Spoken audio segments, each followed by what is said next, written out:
La première session que nous allons voir ensemble nous invite à penser des stratégies, comment les villes s'organisent pour anticiper, atténuer et s'adapter. Deux intervenants pour éclairer cette approche avec un regard croisé sur les politiques climatiques, les connaissances scientifiques qu'ils accompagnent. Merci d'accueillir Diane Simu, directrice du climat, de l'efficacité énergétique et de l'air au ministère de la Transition écologique, et Valérie Masson, directeur de recherche CNRS-CNRM. Bonjour à tous. Et merci beaucoup pour votre invitation et cette opportunité de vous présenter notre politique nationale en matière d'adaptation au changement climatique. Alors, le premier point à noter, c'est que cette politique, elle est fondée sur la science. Jean Jouzel nous a rappelé l'importance du travail des chercheurs et ce plan national d'adaptation au changement climatique que je vais vous présenter est fondé sur une trajectoire de réchauffement de référence.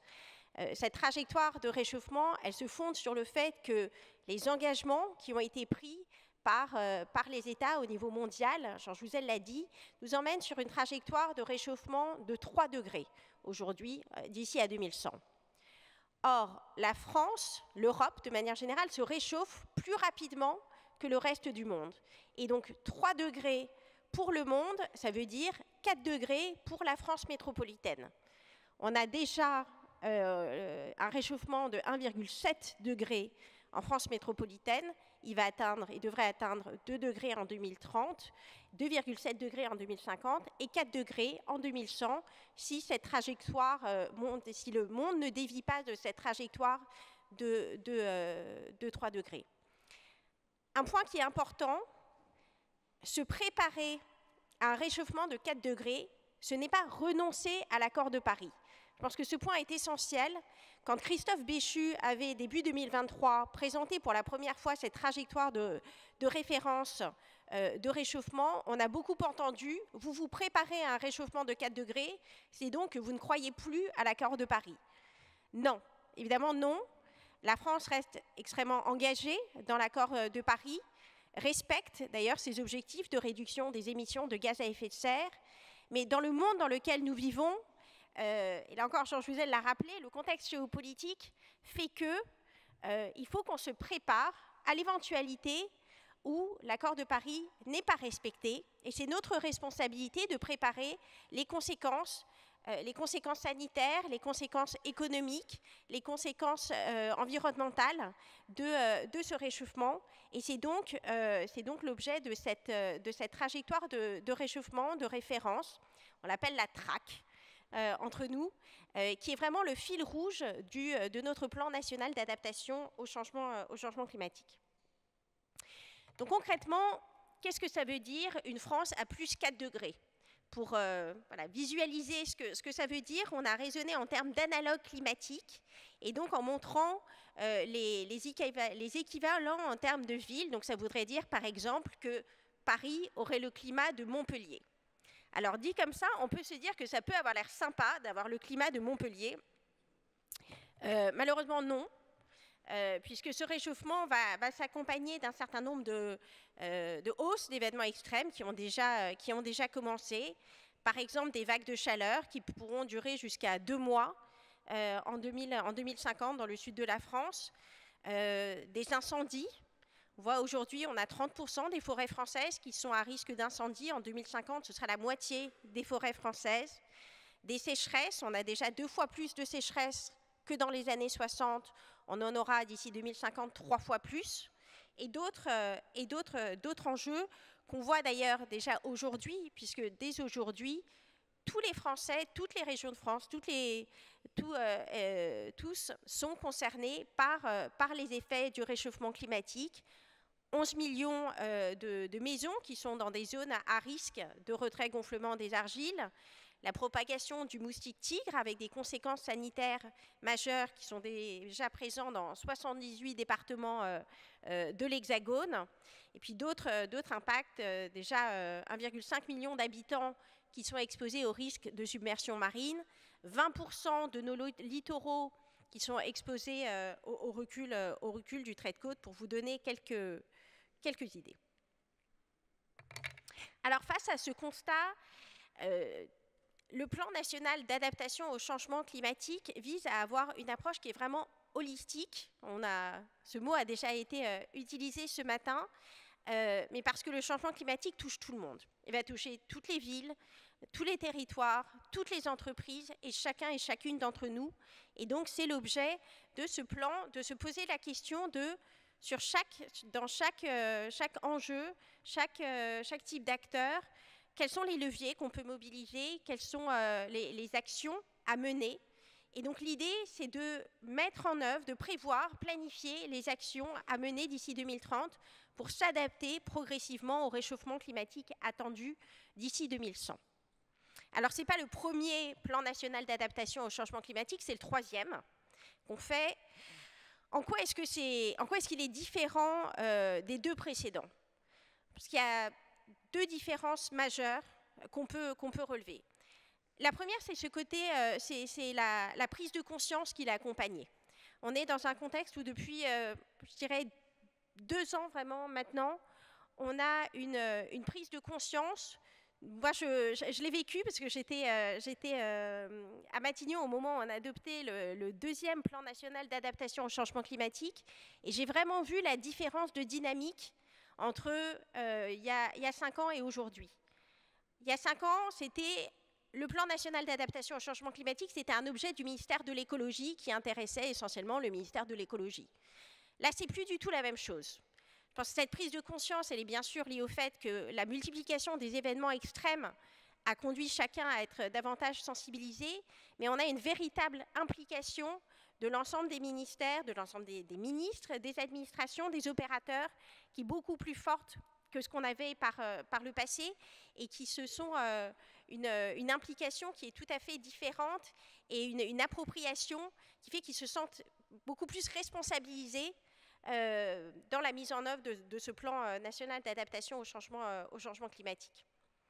Le deuxième point qui est différent, c'est l'intégration de cette trajectoire de référence. On a maintenant cette trajectoire, on sait à quoi on se prépare, et cette trajectoire, elle va être intégrée dans le Code de l'environnement. Et ça, c'est un élément qui est essentiel parce que ça veut dire que ça va être la référence à laquelle d'autres textes vont pouvoir se raccrocher et dire maintenant, quand on dira qu'il faut faire une étude de vulnérabilité, eh bien, cette étude de vulnérabilité, elle devra montrer quelles sont les conséquences d'un réchauffement climatique de 4 degrés.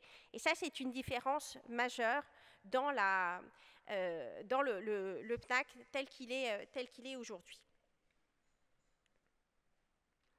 Alors, je ne vais pas rentrer dans toutes les mesures, puisque donc le PNAC, le Plan national d'adaptation au changement climatique, qui a été publié le 10 mars dernier, il comporte 52 fiches mesures, chacune déclinée en différentes actions. Il y en a plus de 200 sur 5 axes. Je vais illustrer quelques-unes d'entre elles. Alors, protéger la population, c'est protéger la population notamment des fortes chaleurs, dans leur logement, mais également au travail. Un exemple d'action, un décret qui va être pris très prochainement, qui entrera en vigueur avant le début de l'été, va créer une nouvelle obligation dans le Code du travail pour obliger les employeurs à mettre en œuvre des mesures de prévention dès qu'on aura une vigilance canicule jaune. Et donc ça, c'est quelque chose de nouveau, la possibilité d'être sanctionné par l'inspection du travail si ce n'est pas le cas. C'est qu'en 2024, il y a eu 8 accidents mortels liés à la chaleur, 11 accidents graves. Peut-être qu'il y en a, c'est ceux dont on a connaissance, il y en a peut-être encore beaucoup plus. Et donc c'était essentiel de pouvoir améliorer la protection des Français au travail contre les fortes chaleurs. Un deuxième exemple dans le deuxième axe qui est assurer la résilience des territoires, des infrastructures et des services essentiels. Dans les infrastructures, il y a notamment les infrastructures de transport d'électricité. Et c'est un enjeu important. On a certains types de câbles qui sont enterrés aujourd'hui et qui ont 8 fois plus de défaillance en cas de forte chaleur. Et donc un besoin de remplacer ces câbles, mais aussi d'autres, de s'assurer que le réseau résiste mieux aux tempêtes, aux événements, aux inondations, aux événements extrêmes. Et RTE, le gestionnaire du réseau de transport d'électricité, prévoit d'investir 24 milliards d'ici à 2040 dans la résilience de notre réseau de transport d'électricité. Le troisième axe, il concerne la résilience économique et la souveraineté alimentaire, économique et énergétique. Peut-être un point sur la façon dont la question des entreprises est traitée dans le plan national d'adaptation au changement climatique. Il y a à la fois des injonctions pour les plus grandes entreprises et puis pour celles qui opèrent dans le secteur de l'énergie, dans le secteur des transports, qui doivent rendre une étude de vulnérabilité et un plan d'adaptation d'ici la fin de cette année. Cette obligation sera étendue l'année prochaine à tous les opérateurs d'intérêt vital. Et puis pour d'autres, pour des plus petites entreprises, c'est une approche d'accompagnement qui est retenue, notamment avec un exemple, c'est le DIAG Adaptation, qui a été élaboré par l'ADEME et qui est distribué par BPI France pour pouvoir accompagner, grâce à des bureaux d'études, accompagner les PME, les ETI, dans l'élaboration les premiers pas de leur démarche d'adaptation au changement climatique. Le quatrième concerne notre patrimoine naturel et culturel, avec notamment des expérimentations sur 10 sites emblématiques, dont le Mont-Saint-Michel, pour préserver nos sites emblématiques des impacts du changement climatique. Et puis le dernier, c'est la mobilisation des forces vives de la nation pour réussir l'adaptation au changement climatique. On a un enjeu fort de pouvoir embarquer les citoyens dans cette démarche. Et on voit, la consultation qui a été menée a montré, on a eu 6000 réponses à la consultation, on n'avait jamais eu ça quand on faisait des consultations sur les plans précédents, on voit que les citoyens veulent s'engager et il faut qu'on leur donne la possibilité de le faire.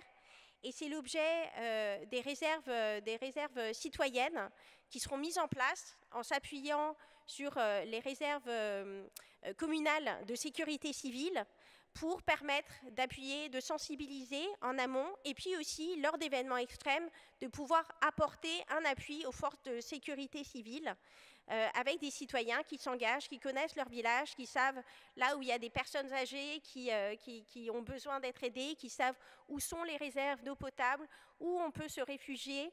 Et c'est ça qu'on va mettre en place grâce à ces réserves citoyennes. Alors un focus sur les actions qui sont relatives à la ville, ce sera l'objet de la discussion d'aujourd'hui. Protéger la population face aux risques naturels, c'est bien entendu le risque d'inondation, par exemple, et donc c'est l'objet, par exemple, du fonds Barnier, qui a été renforcé de 30% cette année pour s'établir à 300 millions d'euros, qui permet des opérations tels que les casiers de la Bassée, qui ont pour objectif d'écrêter les crues de la Seine, qui sont entrées en phase de test en janvier, qui permettent d'écrêter les crues de la Seine de 15 cm. C'est l'objet des travaux qui sont menés en amont de la ville de Nîmes pour la protéger des épisodes cévenols, par exemple. C'est le déménagement du village de Miquelon à Saint-Pierre-et-Miquelon qui est engagé. Puis d'autres mesures qui s'appuient notamment sur les solutions fondées sur la nature. Madame la maire a très justement noté tout ce qui a été fait par Paris pour végétaliser. On a des opérations, par exemple, qui sont menées à Bastia, avec le soutien du Fonds vert pour végétaliser les écoles et créer des zones de fraîcheur à la fois en intérieur et en extérieur à Bastia. Et l'intégration, j'en parlais tout à l'heure, de la trajectoire de référence pour l'adaptation au changement climatique dans les documents stratégiques locaux. Et puis, pour finir, je voudrais vous présenter une offre de service de la part de l'ensemble des opérateurs de l'État. On le sait, les collectivités sont en première ligne face au changement climatique et souvent, elles sont démunies. Elles manquent de ressources pour savoir par où commencer dans la mise en œuvre, dans l'élaboration, dans la mise en œuvre d'une stratégie d'adaptation au changement climatique.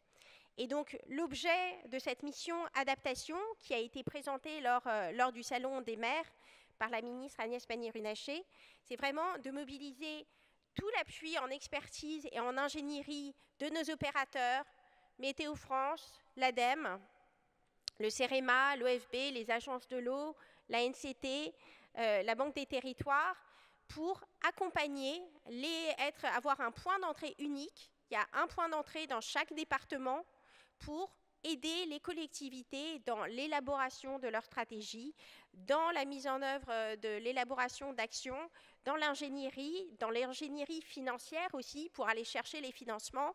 Les agences de l'eau, par exemple, financent 1 milliard d'actions pour l'adaptation cette année, pour permettre à 100 collectivités pionnières cette année d'engager cette démarche d'adaptation au changement climatique, de passer d'actions ponctuelles à une action vraiment systémique, comme celle que nous appelons de nos voeux dans le PNAC. Juste pour conclure un mot vous avez ouvert cette journée en disant que ce qu'on faisait aujourd'hui, c'est une conversation. On pourrait dire la même chose du plan national d'adaptation au changement climatique. Certes, c'est un plan de l'État, mais c'est un plan de l'État qui a été élaboré à la suite d'une concertation avec de très nombreux acteurs, qui a été enrichi grâce aux concertations qui ont été menées lors de la consultation du public, lors de la consultation avec le Conseil national de la transition écologique, grâce aux propositions du CESE. Et c'est vraiment une conversation qu'il faut qu'on ait en tant que société sur, dans une France qui va se réchauffer à 4 degrés, qu'est-ce qu'on veut absolument préserver, à quoi est-ce qu'on renonce, et comment est-ce que tout le monde s'engage pour y parvenir, et on n'y arrivera qu'avec l'engagement de l'ensemble des acteurs, des villes, des collectivités, des entreprises et des citoyens, bien sûr. Merci. Merci Diane Sémieux, merci. On va essayer effectivement de garder un peu de temps pour quelques questions après. Valérie Masson, directeur de recherche NRS, CNRM et Météo Climat. Donc, bonjour, merci de participer à ce colloque. Voilà, donc, moi, je vais parler plutôt d'un élément sur la surchauffe urbaine, puisque le rapport, le 6e rapport du GIEC a mentionné que les villes sont des hotspots du réchauffement global, et un des points qui est lié, c'est la surchauffe urbaine et les îlots de chaleur. Bon, c'est un des points particuliers dont je vais discuter aujourd'hui et qui permettra d'alimenter aussi les discussions au cours de la journée. Voilà. Donc, je vais parler de variabilité du microclimat urbain.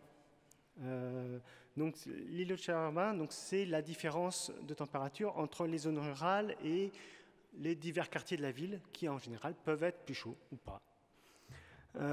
Et donc, sur la figure de droite, c'est des données qui viennent du 6e rapport du GIEC, qui montre qu'il y a différents éléments de la ville qui peuvent contribuer à réchauffer en moyenne la ville sur l'année jusqu'à peu près 2-3 degrés. Donc ça, c'est en moyenne sur l'année pour des grandes villes. Mais on va voir qu'il peut y avoir des variabilités très importantes avec des îlots de chaleur qui peuvent atteindre parfois plus de 10 degrés. En fait, effectivement, cet îlot de chaleur, et donc la chaleur en ville est très variable dans le temps et maximum la nuit. La différence entre ville et campagne, c'est maximum la nuit.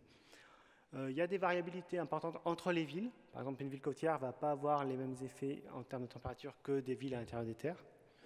Et même au sein de chaque ville. Et ça, c'est très important pour tout ce qui est stratégie d'adaptation. Voilà, savoir où sont les zones chaudes. Et un gros inconvénient d'un point de vue microclimatique des villes, c'est qu'en période de canicule, les villes elles vont augmenter la chaleur parce qu'il va y avoir une augmentation de l'îlot de chaleur urbain pendant les périodes de canicule, et donc ça va accentuer les conséquences des canicules. Donc ça c'est vu tragiquement en 2003 en particulier. Voilà. Donc je vais présenter quelques observations passées sur la variabilité du microclimat urbain, et la première chose, c'est que ça dépend des conditions météo. Quand il vente beaucoup, quand il pleut, la ville, la campagne ont le même climat. Par contre, quand le vent est faible ou qu'il a fait beau pendant la journée, et là, on va avoir une forte différence de température entre la ville et la campagne. Et donc, c'est pour ça que c'est en période de canicule qu'on va avoir des eaux de chaleur très importants en particulier, et donc des températures nocturnes très importantes en ville qui peuvent facilement dépasser les 30 degrés. Voilà. Donc, l'îlot de chaleur dépend aussi de la taille de la ville. Plus la ville est petite, plus il sera petit.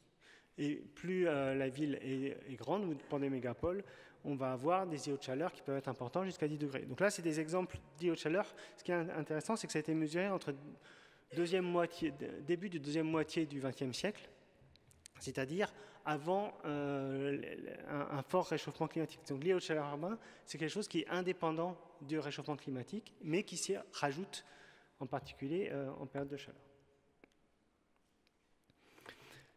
Comme j'ai mentionné, c'est fortement influencé par la géographie locale. Donc on va avoir les villes côtières en journée qui vont être sur la côte, ça va être en général plus frais que vers l'intérieur des terres, tout simplement parce qu'il y a la brise de mer qui apporte de l'air frais depuis la mer.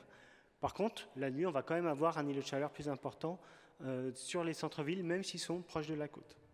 Voilà. Donc on va avoir aussi, les villes en montagne vont être sensibles à différents brises de vallée, brises de montagne, brises de pente, etc. Et donc c'est pour ça qu'on ne peut pas non plus définir des stratégies d'adaptation qui sont à la chaleur, qui sont universelles pour toutes les villes, parce qu'on va avoir des contextes très différents d'une ville à l'autre. Et c'est ça qu'il faut bien avoir conscience. Et enfin, on a des fortes variabilités au sein même de la ville. Et cette variabilité, elle est très importante pour définir ensuite des stratégies d'adaptation. Parce que pour répondre à la question, par exemple, où placer des parcs, où est-ce que sont les quartiers les plus chauds, voilà, des questions comme ça qui vont permettre de guider l'action. Ça nécessite d'avoir un diagnostic, de savoir où est-ce qu'on peut avoir. Et donc, sur la figure de droite, c'est juste pour montrer qu'on peut avoir de la variabilité à différentes échelles, donc entre le centre-ville et les zones rurales, mais aussi au sein d'une commune ou au sein d'un quartier, entre les zones plus ou moins, par exemple végétales, entre des parcs, entre des zones plus ou moins bâties. Et la figure de gauche, c'est des travaux qui sont plutôt faits en Chine sur les questions de ventilation, donc comment apporter de l'air frais ou comment ventiler la ville donc pour diminuer la chaleur ou aussi pour ventiler et limiter la pollution, et étudier donc les couloirs de ventilation. Donc ça, c'est aussi des questions qu'il faut prendre en compte, par exemple, dans les plans d'urbanisme. Donc ça, c'était pour une description un peu de l'îlot de chaleur urbain. Après, la question de comment on l'observe, comment on sait dans sa ville, est-ce qu'on est soumis à ces problématiques de chaleur. Et un gros inconvénient, c'est que les observations météo sont en général indisponibles en ville. En particulier par les stations météorologiques, des services météorologiques comme Météo France, mais c'est vrai dans tous les pays. En général, elles sont placées dans les aéroports pour les besoins aéronautiques.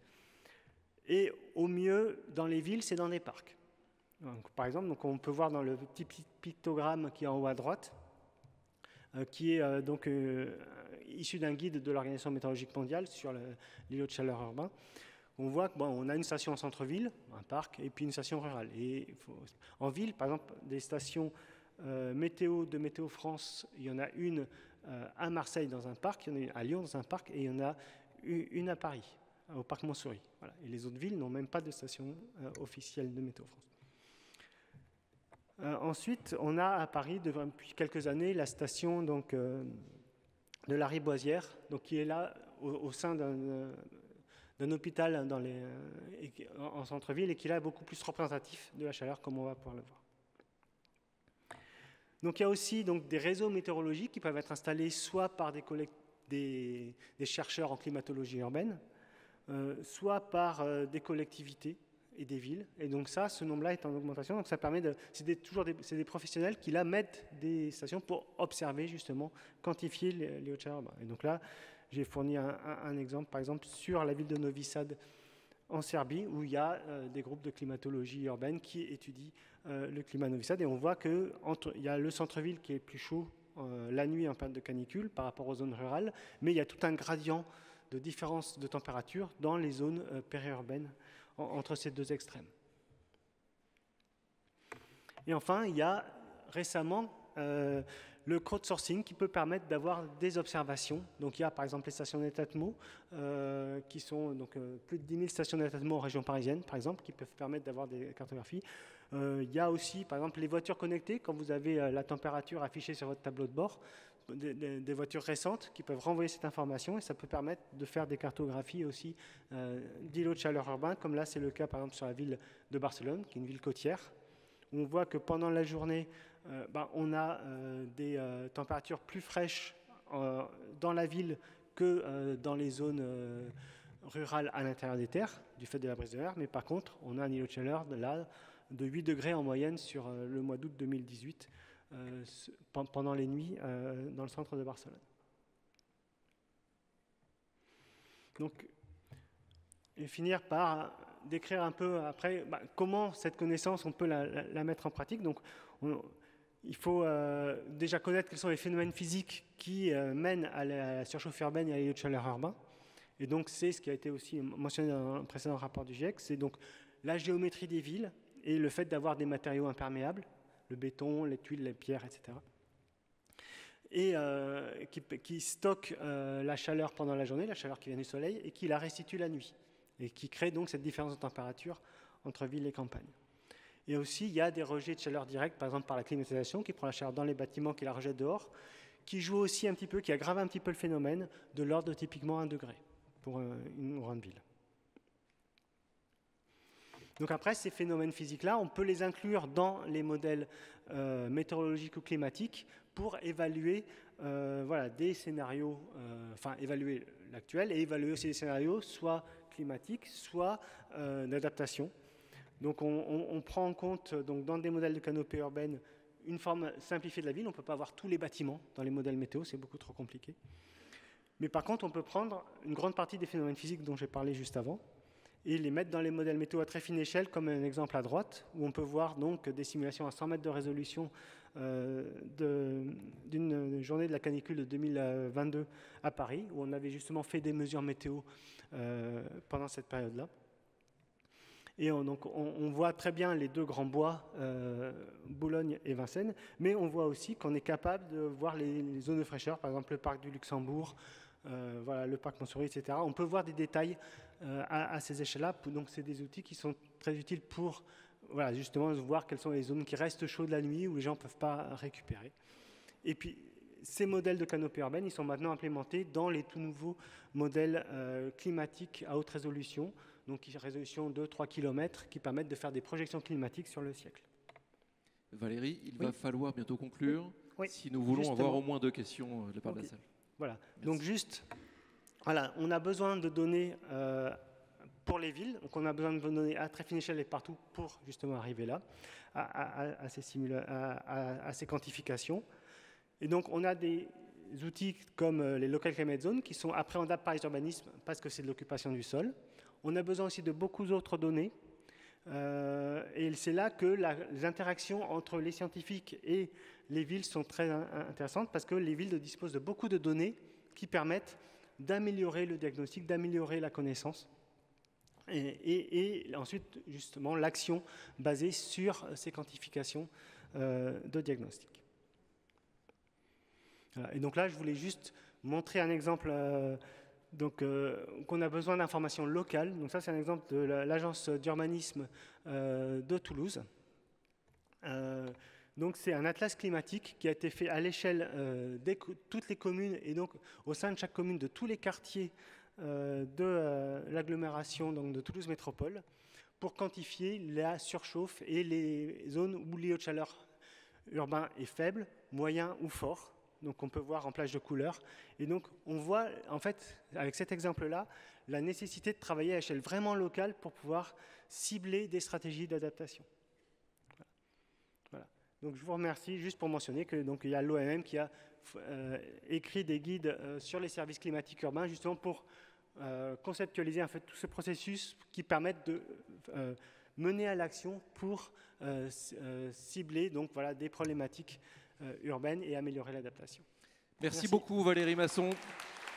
Merci. Alors je sais que c'est un exercice un peu ingrat ce que l'on vous invite à faire en peu de temps. Nous allons prendre une question dans la salle, nous avons le temps, et une question éventuellement en ligne. Vous qui nous regardez en ligne, eh bien, vous pouvez poser des questions tout au long de cette journée.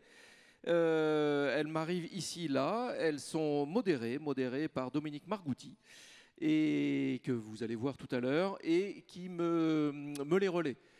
On peut commencer par la salle, et si la salle ne se décide pas à lever au moins un bras, eh bien moi j'ai une question. Il y a un bras levé, je ne poserai donc pas ma question. Je vous invite à vous lever, à juste rapidement dire qui vous êtes, et surtout, question courte, s'il vous plaît. Bonjour, je m'appelle Léo Lenoir, je travaille à la ville de Marseille sur les sujets d'adaptation au changement climatique.